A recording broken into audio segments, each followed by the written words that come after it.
Hello friends, this is CA Naveen नवीन डिंगरा और मेरे इस चैनल का नाम है फिनपो ट्री।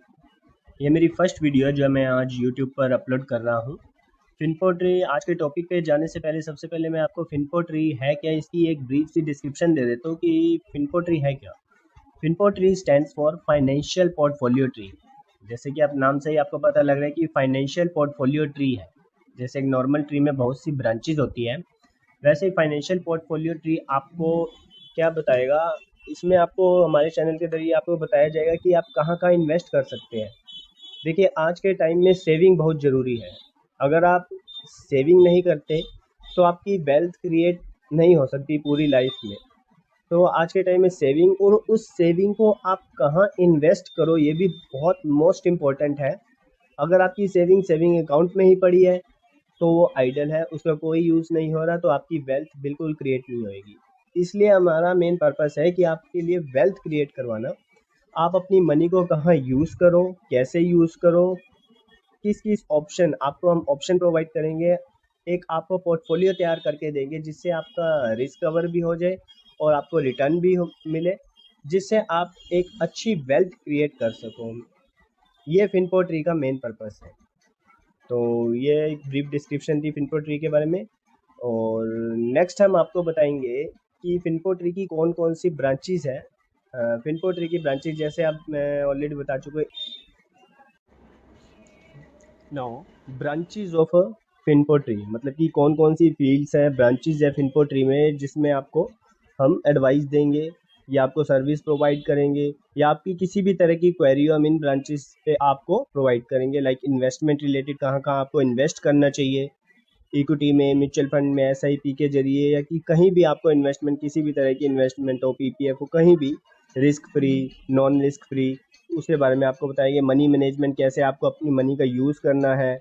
इंश्योरेंस रिलेटेड कौन सी इंश्योरेंस पॉलिसी आपके लिए सही रहेगी, या किसी भी टैक्स रिलेटेड से भी क्वेरी हो, जीएसटी, इनकम टैक्स या अकाउंट्स रिलेटेड क्वेरी हो, इन सभी टॉपिक पे आपको हम वीडियो प्रोवाइड करेंगे, आपको एडवाइस। तो आज हम अपना टॉपिक स्टार्ट करते हैं। जो मैं हमारा टॉपिक है आज का वो है एलआईसी के आईपीओ से रिलेटेड। जो एलआईसी के आईपीओ से रिलेटेड टॉपिक है तो हम इसके बारे में आपको बताएंगे कि आप इसका एनालिसिस करेंगे और बताएंगे आपको अप्लाई करना चाहिए या नहीं करना चाहिए, कितने टाइम के लिए करना चाहिए। तो आप जानते हैं कि आईपीओ जो ओपन हो रहा है वो 4 मई को, ये कल जो है ओपन हुआ था और 9 मई दैट इज़ मंडे तक ये ओपन है। तो इस आप अप्लाई कर सकते हैं अगर करना चाहें तो। और जो शेयर जो होंगे इसके लिस्ट होंगे वो 17 मई को सुबह 10 बजे, जो कि नॉर्मल टाइम होता है एक आईपीओ के लिस्ट होने का, 10 AM। तो 17 मई को ये लिस्टिंग होगी। और जो आईपीओ का प्राइस बैंड है वो है 902 to 949। हम आपको सजेस्ट करेंगे कि जो आप बिड लगाएं वो 949 प्राइस की लगाएं, इससे कम की बिड ना लगाएं। 949 की बिड लगाएं और आप 15 शेयर्स की मिनिमम बिड लगा सकते हैं इन मल्टीपल ऑफ 15 शेयर। और उसके बाद इन मल्टीपल्स ऑफ 15 शेयर आप मैक्सिमम जो है ₹1,89,840 की बिड लगा सकते हैं। और ये आईपीओ का जो साइज़ है वो 21,000 करोड़ का है। Retail investor can apply for maximum up to 2 lakh. ये 2 लाख जो मैक्सिमम लिमिट बनेगी वो 189,840 बनेगी अगर हम 15 शेयर्स के मल्टीपल में लेके चलेंगे तो। और नेक्स्ट पॉइंट है कि गवर्नमेंट ऑफर कर रही है। गवर्नमेंट के पास अभी तक क्या था, गवर्नमेंट के पास जो एलआईसी के 100% स्टेक गवर्नमेंट के पास था। लेकिन लास्ट टाइम गवर्नमेंट ने 5% ये स्टेक सेल की न्यूज़ आई थी, लेकिन अभी इसे घटाकर 3.5% कर दिया है गवर्नमेंट ने। तो गवर्नमेंट अपने 100% स्टेक में से 3.5% का स्टेक मार्केट में लेके आ रही है, जो मार्केट में सेल कर लिया। और ये जो अप्रोक्सीमेट शेयर्स बनेंगे 22 करोड़ शेयर्स। जो एलआईसी के टोटल शेयर्स है वो है 620 करोड़, और उसमें से गवर्नमेंट 22 करोड़ शेयर्स जो है मार्केट में सोल्ड आउट कर रही है। और इस आईपीओ के बाद जो गवर्नमेंट की होल्डिंग ऑटोमेटिकली रिड्यूस हो जाएगी 96.5%, 100% टू 96.5%। और इसके लिए एलआईसी के आईपीओ में कुछ डिस्काउंट भी दे रहे हैं एलआईसी में। डिस्काउंट क्या किसके लिए है, तो पॉलिसी होल्डर्स के लिए, एक रिटेलर्स के लिए और एम्प्लॉयज़ के लिए डिस्काउंट है। पॉलिसी होल्डर्स के लिए कितना डिस्काउंट है, ₹60। और ये पॉलिसी होल्डर कौन होने चाहिए, ये एलिजिबल पॉलिसी होल्डर्स होने चाहिए। और वो एलिजिबल पॉलिसी होल्डर है कौन, एक तो 28 फैब तक आपने अपनी पॉलिसी को पेन से लिंक कर लिया हो तभी आप एलिजिबल माने जाओगे। दूसरा, जब LIC ने DRHP फाइल किया होगा, fresh draft red herring prospectus जब फाइल किया होगा, दैट इज 13 और 14 फैब को ये फाइल हुआ था, तो उस दिन आप पॉलिसी होल्डर होना चाहिए।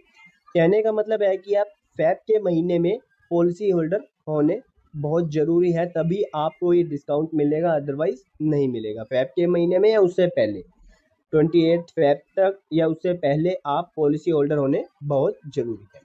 और रिटेलर्स के लिए ये जो डिस्काउंट है 45 रुपीज़ का, और एम्प्लॉयज़ के लिए भी 45 रुपीज़ का। इसमें सबसे अच्छी बात क्या है, LIC के IPO में जो आपको डिस्काउंट मिल रहा है ये एप्लीकेशन पे ही मिल रहा है, अलॉटमेंट पर ना मिलके, जो नॉर्मली कई केसेस में होता है कि अलॉटमेंट पर मिलता है। ये आपका एप्लीकेशन जब आप अप्लाई करोगे, जैसे 949 रुपीज़ की आप बिड लगाओगे, तो आपको वो शेयर, अगर आप पॉलिसी होल्डर हो eligible, 949 less 60 rupees, that is 889 rupees का आपको वो शेयर पड़ेगा। कितने का पड़ेगा? 889 की आपको पेमेंट करनी है, ना कि 949 की। तो ये अपफ्रंट डिस्काउंट है, ये अलॉटमेंट के टाइम ना हो कि आपको इशू के टाइम पे ही लेस करना है, डिस्काउंट के बाद आपको जो अमाउंट बनेगा वो पे करना है। और इस इशू के बाद जो LIC की मार्केट कैप होगी will be around 6 lakh crore. बहुत बड़ी मार्केट कैप है ये, LIC बहुत बड़ी कंपनी है, 6 लाख करोड़ की इसकी मार्केट कैप हो। शुड यू अप्लाई और नॉट, क्या आपको इस IPO को अप्लाई करना चाहिए या नहीं करना चाहिए, या अगर करना चाहिए तो कितने टाइम के लिए करना चाहिए, वो अब हम इस वीडियो में आपको बता रहे हैं। सबसे पहला पॉइंट है फ्रॉम अ वैल्यूएशन स्टैंडर्ड। अगर हम वैल्यूएशन की बात करें तो from a valuation standpoint, at the upper band of the issue price, LIC IPO is priced at a multiple of 1.1 of its embedded value, which is at a significant discount to its peers. अगर हम इसकी embedded value के base पे इसकी valuation की बात करें, क्योंकि इंश्योरेंस इंडस्ट्रीज में क्या होता है कि एम्बेडेड वैल्यू के बेस पे ही वैल्यूएशन की जाती है। PE रेशो के बेस पे अगर हम IPO की वैल्यूएशन करें कि वो फेयर वैल्यू है या नहीं, तो वो ठीक नहीं रहता। तो एम्बेडेड वैल्यू होती क्या है, जो LIC का IPO आ रहा है वो 1.1 ऑफ इट्स एम्बेडेड वैल्यू, जो इसकी मान लो वैल्यू है उसकी 1.1, तो इसे हम फेयर वैल्यू ही मानेंगे। मान लो IPO LIC के जो 949 का प्राइस बैंड है मैक्सिमम, तो LIC के IPO की जो LIC का एम्बेडेड वैल्यू है वो है अराउंड, लगा लो आप 850 to 900, क्योंकि 1.1 के तो मेरा तो 850 से 900 के बीच में इसकी एम्बेडेड वैल्यू है, और ये 949 पर हमारा इशू आया है। अब एम्बेडेड वैल्यू होती क्या है? एम्बेडेड वैल्यू होती है is the sum of the net asset value and present value of the future profits of a life insurance company. Sum जो आज की उसकी LIC की नेट एसेट्स वैल्यू है, और जो फ्यूचर के प्रॉफिट्स हैं उनकी क्या प्रेजेंट वैल्यू बनेगी, उसे हम एम्बेडेड वैल्यू। ऐसा इंश्योरेंस इंडस्ट्रीज में क्यों होता है? क्योंकि देखिए, कोई भी अगर इंश्योरेंस पॉलिसी लेता है तो 1-2 साल प्रीमियम पे करने के बाद बंद तो नहीं कर देता। वो लेता है, अगर कोई पर्सन लेता भी है तो 20 से 25 साल उसे प्रीमियम पे करना ही होता है। इसलिए इंश्योरेंस इंडस्ट्री में हम फ्यूचर के प्रॉफिट को पहले से ही, या उसके क्लेम्स जो होंगे उसके बेस पे पहले से ही हम आइडिया लगा के वो एम्बेडेड वैल्यू के बेस पे उसकी वैल्यूएशन करते हैं। अगर हम if you take into account the PE ratio, that is IPO price based on its earning, तो LIC का IPO जो है वो ओवर वैल्यूड है, वो जो in comparison to its peers. अगर हम PE रेशो को लेके चले तो LIC का IPO बहुत ही ओवर वैल्यूड है in comparison to its peers, लगभग डबल है जो in comparison to its peers. लेकिन ऐसा नहीं होता, हम एम्बेडेड वैल्यू को ही लेके चलते हैं इंश्योरेंस इंडस्ट्री में। PE रेशो को, एलोन PE रेशो को देखना ठीक नहीं है। LIC had approximately 64% of the market share, जो टोटल इंडस्ट्री है, इंश्योरेंस इंडस्ट्री है, उसका 64% जो है LIC का मार्केट शेयर है। ये पहले और भी ज़्यादा था, लेकिन अब ये 31वां जो फाइनेंशियल ईयर 21 तक था वो अब 64% है। और वर्ल्ड वाइड अगर आप देखोगे किसी भी कंपनी का इतना ज़्यादा मार्केट शेयर नहीं होता, लेकिन ये एक LIC है जो इतना ज़्यादा इसका मार्केट शेयर है। और जो एंकर बुक है वो ओवर सब्सक्राइब हुई है, जैसे कि जो भी म्यूचुअल फंड जो भी इन्वेस्ट करेंगे इसमें वो फुली सब्सक्राइब हो गया, या आप कह सकते हो थोड़ा ओवर सब्सक्राइब हो चुका है, फुली सब्सक्राइब आप मान के तो फुली सब्सक्राइब हो चुका है वो। अब हम बात करेंगे LIC के कंपैरिजन की with its peers.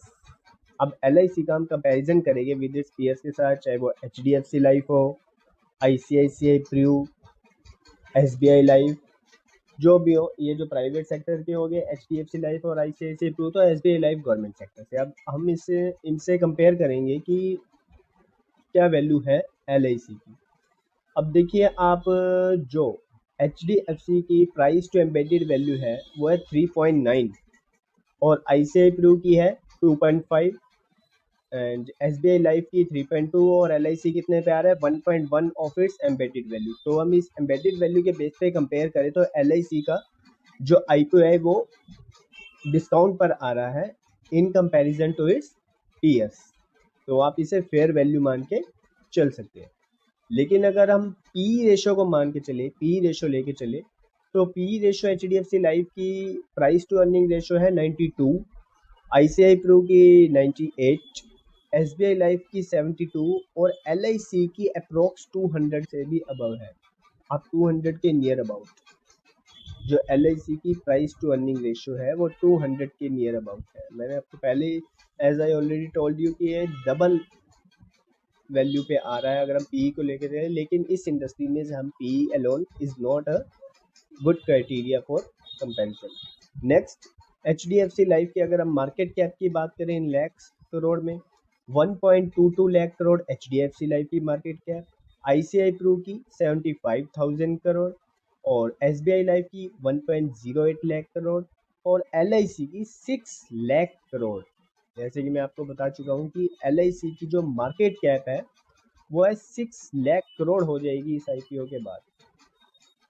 6 lakh crore जो IPO प्राइस बैंड है 949 पे, अगर हम 620 करोड़ के अप्रोक्सीमेट शेयर है और 949 का प्राइस बैंड है, तो 6 लाख करोड़ की इसकी मार्केट कैप होगी। आप देख सकते हैं कि HDFC life, ICICI Pru, SBI इन सबको टोटल करके भी नहीं बनती LIC की IPO, इतनी टोटल हाफ के भी इक्वल नहीं है। इतनी बड़ी कंपनी है LIC की इतनी बड़ी एम्बेडेड वैल्यू है, आप मान सकते हो उसकी एसेट्स कितनी एसेट्स होगी वैल्यू LIC की।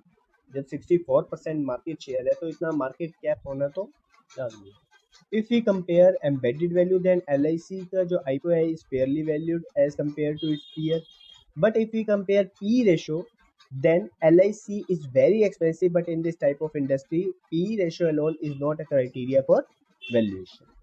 तो ये LIC का कंपैरिजन था। आप देख सकते हैं मार्केट कैप के बेस पर बहुत बड़ी कंपनी है LIC। हम आपको लास्ट स्लाइड में इसके अपने व्यूज़ भी देंगे कि आपको अप्लाई करना चाहिए, कैसे अप्लाई करना चाहिए, कितने टाइम के लिए करना चाहिए।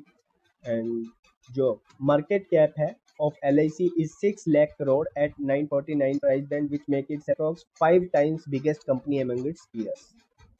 5 टाइम बिगेस्ट कंपनी है ये, किसी भी पीयर से आप कंपैरिजन करोगे तो ये 5 टाइम्स बिगेस्ट कंपनी है LIC।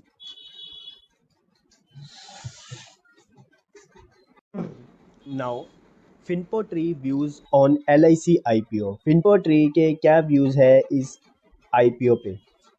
फिनपो ट्री आपको सजेस्ट करेगा कि आप इस शेयर को, जो LIC का शेयर है बहुत बड़ी कंपनी है, इसे आप इन्वेस्टमेंट पर्पज से लीजिए for long term only. Investment purpose से ये आपके पोर्टफोलियो को एक अच्छा पोर्टफोलियो बनाएगा। अगर आप एक अच्छा portfolio, wealthy portfolio long term के लिए बनाना चाहते हैं तो ही आप इस LIC के IPO में इन्वेस्ट कीजिए। अदरवाइज जो रिस्क टेकर है वो स्मॉल लिस्टिंग गेन के लिए अप्लाई कर सकते हैं। 5 to 10% गेन आने के चांसेस हैं। हो सकता है ये जो कल RBI ने rate of interest 40 basis point से इंक्रीज कर दिया, उसके बाद हो सकता है कि LIC का IPO